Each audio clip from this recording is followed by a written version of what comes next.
All right, hello and welcome everybody. I am here to talk about the second half, or the second part, of Chapter 4 of Murray Rothbard's America's Great Depression. So, last time we actually got into the actual, economic data. We saw tables of real economic data that were in one of the things that, he cited, and, you can get the link to that last time. Today we are starting from page 116 in the 5th edition that I have, at the heading called Treasury Currency. Basically, for the rest of the chapter, what Rothbard is going to do is he's going to talk about the most important elements of the inflation from 1921 through 1929, and he's going to break them down into their individual types. We've got Treasury currency, we've got bills discounted, we've got bills bought or acceptances, and finally we have U.S. government securities.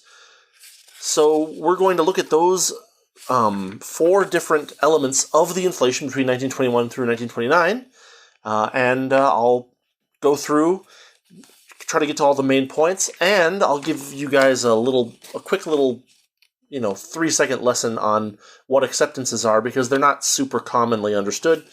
So I had to go look those up, and I think I have I have the layman's grasp of them, so I'll be able to explain that. But first, we're going to start with Treasury currency. Now, what Rothbard notes is that the Treasury currency rose rapidly from 1921 through 1923.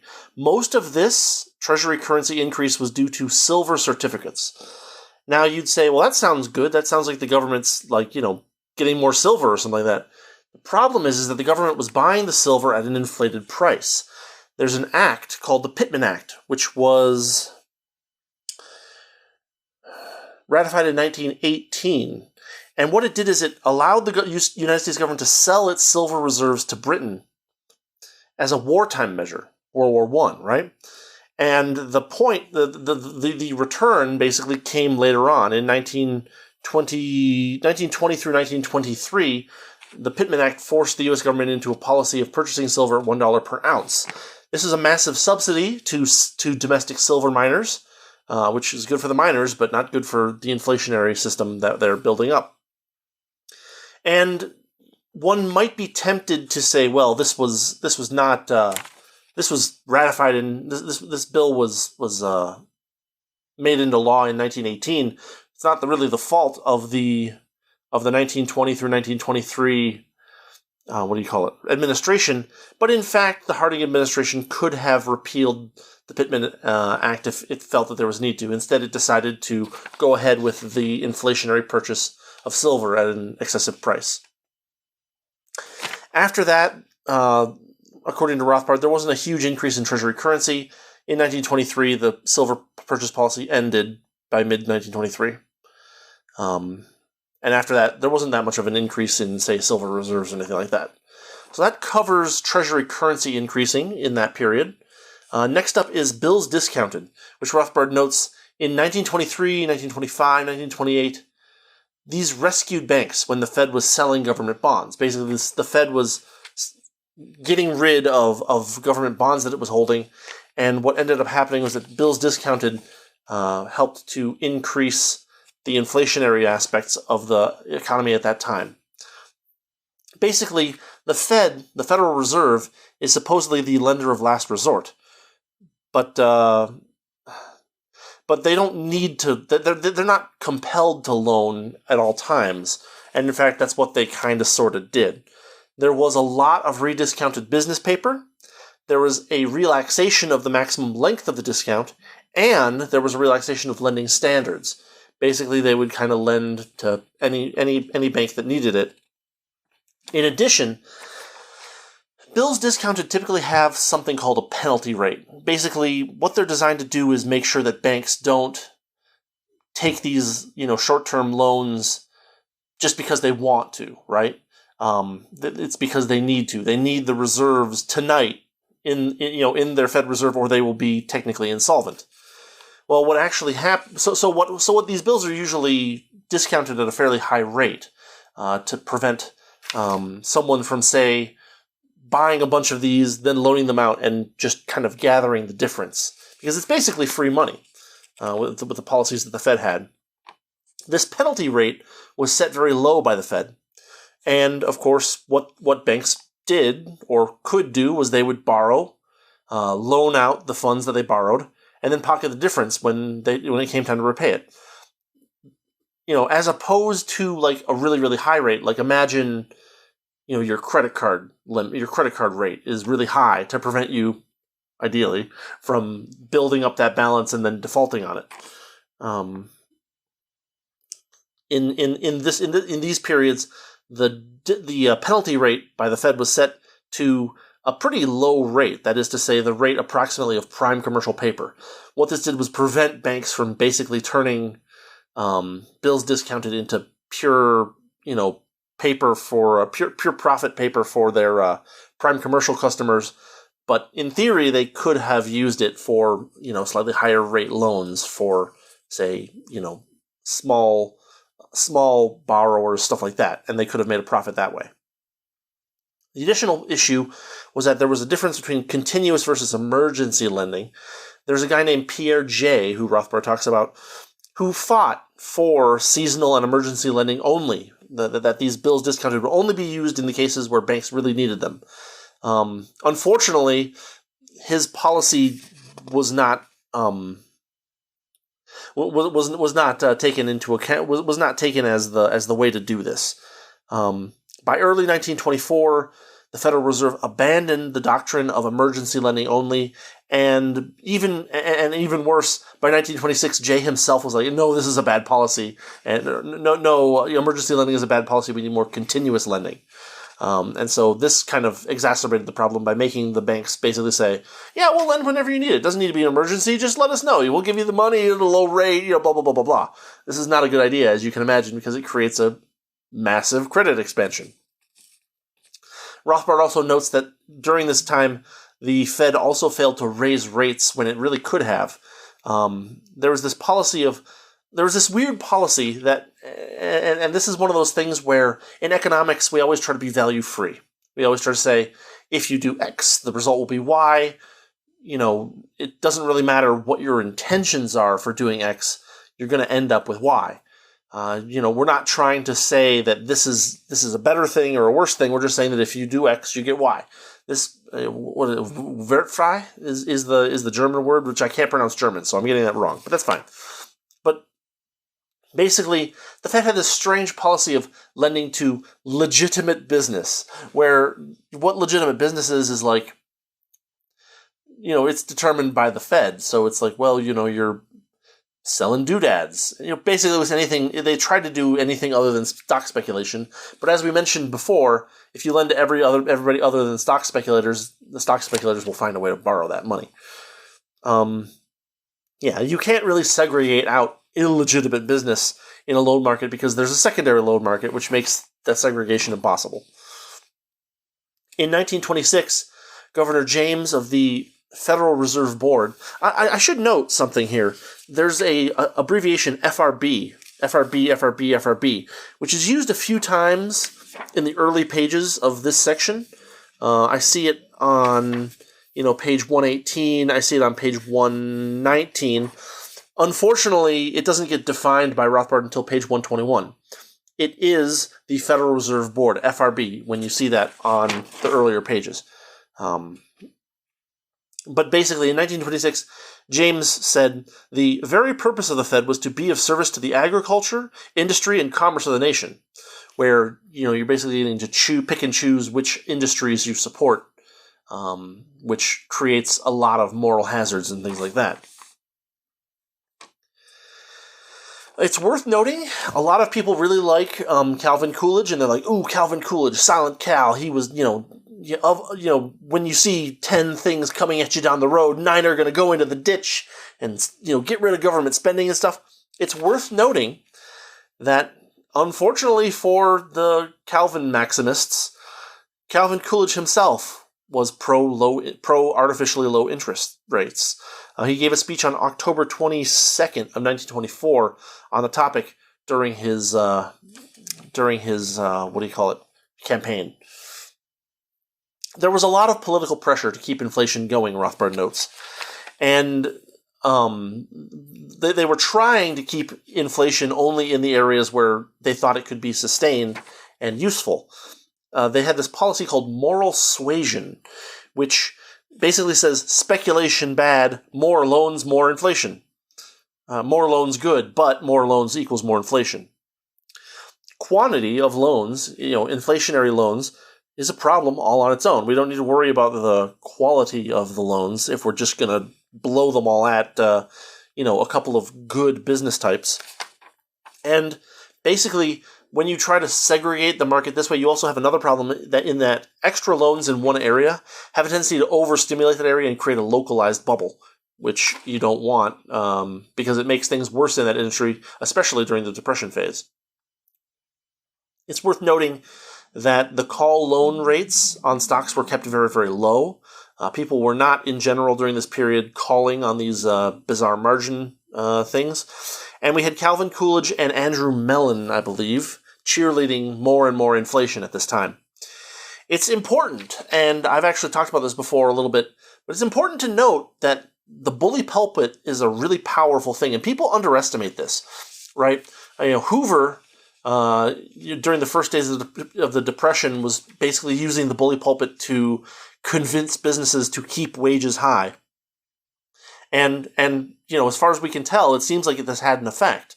It seems like wages were kept pretty high even though businesses were losing money, precisely because the president was saying, you need to do this, you need to do this, you need to do this, because the or else, while not explicit, is always there in the background. So we need to make sure that we don't underestimate the effects of big shots like Calvin Coolidge and Andrew Mellon talking about how we need to keep interest rates low and how we need to keep inflation going. It's worth noting that the moral suasion directive kind of went away because there wasn't really that much, to it. It was clear that it wasn't really doing anything, having any significant positive effect, and so they kind of just quietly gave up on it later on. It is Andrew Mellon, right? Secretary Mellon. I think it's Andrew Mellon, but I guess I could be wrong about that. Anyway, he was the Secretary of the Treasury at the time, so another big shot for at least the economic world. Let's move on to bills bought, or acceptances. And we're going to start with a quick definition of what an acceptance is. An acceptance is a contract where a bank guarantees a payment to a third party at a future date if some other account holder defaults. So imagine, for instance, the most common use of these is the import-export market. Basically, the importer says, hey, bank, I have this money in my account, and I have good credit with you. Can you send an acceptance to this exporter? And then the exporter will send me the goods, and then once that contract has been completed, we'll deal with the payment, basically. And so what the bank does is they say, sure, for a small commission, wink, we'll assure the exporter that they'll be paid, even if you default, because you have good credit. And so the exporter's like, cool, I have an assurance that I'll get paid money. I'm going to send you the goods. Once the goods arrive, let's figure out this whole acceptance thing. We'll figure out who owns the bill, and then we'll get rid of it that way. This is the common use of acceptances. They're, in the book, Rothbard notes that these were basically only used in Europe up until this point. They were not common in the U.S., and so part of the problem with acceptances is that the Fed basically created the whole market for acceptances and was the head of that market. Acceptances led inflation in 1921 and 1922, in 1924, in 1927, and in 1928. Fed bought a ton of them, basically providing reserves to banks without an obligation to repay. These acceptances were common in Europe, but they were new to the U.S. and they were massively encouraged and subsidized by the Fed. Rothbard traces the increase of acceptances in the U.S. to a guy named Paul M. Warburg, and it turns out that surprise, these were mostly to his benefit because he was the one that was pushing this market and the one benefiting from it. There was a rapid rise in limits on acceptance purchases by banks during this period, and a rapid expansion in what kinds of acceptances were allowed. Unlike normal acceptances, the way they're typically used today and the way they were typically used in Europe at the time, the Fed started using acceptances to deal with goods that haven't even been shipped and that were just sitting in a warehouse, which, of course, created more applications for acceptances, which created more acceptances and increased that balance, causing an inflationary pressure on everything else, too. Not just for goods in transit, for goods in storage, awaiting sale, too. So now we have a whole new market of people that are like, hey, you'll guarantee this? I'll take that. Sounds good to me. There were also a lot of foreign acceptances that were being bought and moved around by the Fed. A lot of German bonds. And of course, the Fed buying German bonds was basically a twofold downside. It hurt the U.S. by causing inflation here. And it hurts Germany because it gives the local governments more ability to compete for the factors of production. Basically, the people in Germany are trying to rebuild their freaking country, and the private efforts are doing a pretty good job of that. But then you have these government boondoggles like, we need to do blah, and we had the Fed basically saying, yeah, do blah, and they're like, okay, give me all that lumber. And then all the people that needed lumber for legitimate reasons were like, why is lumber so expensive in Germany? Not a good thing for anybody. The other thing that Rothbard notes about the acceptance market is that the banks typically only worked with large acceptance houses, which means that this was a targeted subsidy for these particular big banks that decided to get into the acceptance market, and all the little guys were left out in the cold. Not a great policy for America, but a great policy for bankers and bankers' friends. The final part of this that Rothbard talks about is U.S. government securities. These were big in 1922, in 1924, and the second half of 1927. Basically, the Federal Reserve would buy a bunch of government bonds and hang on to them, and, hopefully they'd get more. What this does is it basically gives the government a lot more funds to buy stuff out of the private market and waste it, as the government does. From November 1921 through June of 1922, the holdings of government securities by the Fed went from 193 million to 603 million, which are pansy numbers compared to what we're doing today, with similar results. The inflationary effects weren't known in November of 1921 in that first 6 or 7 months, but once those 6 or 7 months had elapsed, it was clear that these purchases were having an inflationary effect. There's always this kind of back and forth about, the government is just buying stuff to do good things with, and there are certain schools of thought that are like, government spending is just as good as private spending, MMT, and it's just not true. There's at least 4 really strong reasons why public spending is going to be less good at producing social utility, assuming you can even measure it, than private spending. I wrote an article about this on Mises that I'll link to, which is not a direct hit at MMT, but it's basically a hit at all public spending altogether. And of course, what this does is it creates more public spending.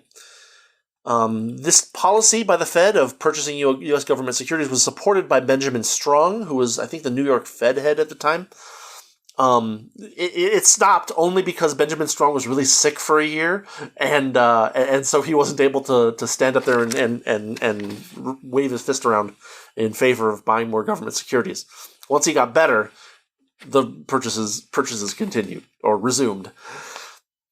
It's also worth knowing that there was a boom in short-term government debt encouraged by the Fed during these times, up until the point. Let me see if I can find the actual.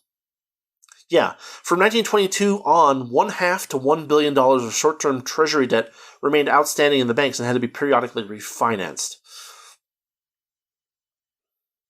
floating short-term government debt became a big deal in the early 1920s, specifically 1922. And this was not part of what the Fed usually did because they usually were using longer-term bonds at that point. Anyway, that rounds out Chapter 4. Chapter 5 we'll cover next is the development of the inflation. I'm going to look at this carefully, but the development of the inflation is another long chapter. Let's see if I can get the exact number here. Page 137 through 167. That's only 30 pages. We might be able to do that in one video, or we might not. I'll start reading on it, and I'll start taking notes, and we'll get to it next week. As for me, I'm going to try to put as many links to the references that Rothbard uses in this chapter. There are fewer in this chapter because this one's basically Rothbard's economic analysis rather than him grappling with other authors' ideas or bringing up large quantities of data and the analysis thereof. So there will still be a few references in the what's it called? The description of the video. It'll also be available on my website along with a copy of my very nice notes. And that is the end of Chapter 4 of Rothbard's America's Great Depression. Hopefully this is helpful. Get you laser focused on the important points. Helping you kind of get through this book a little bit easier. And see you next time. Thanks for watching. Thanks for listening. As always, if you think there's something you'd like to see me cover, feel free to drop a comment in, or send me an email at mnh, as in marginal non-hermit, at marginalnonhermit.com. And additionally, if you found this enjoyable, I would love a like or subscription or comments just telling me what I'm doing right or what I'm doing wrong. Thanks again, and I'll see y'all later. Have a good weekend, I guess. It's Friday for me, so hopefully I get this up today. Anyway, see y'all later.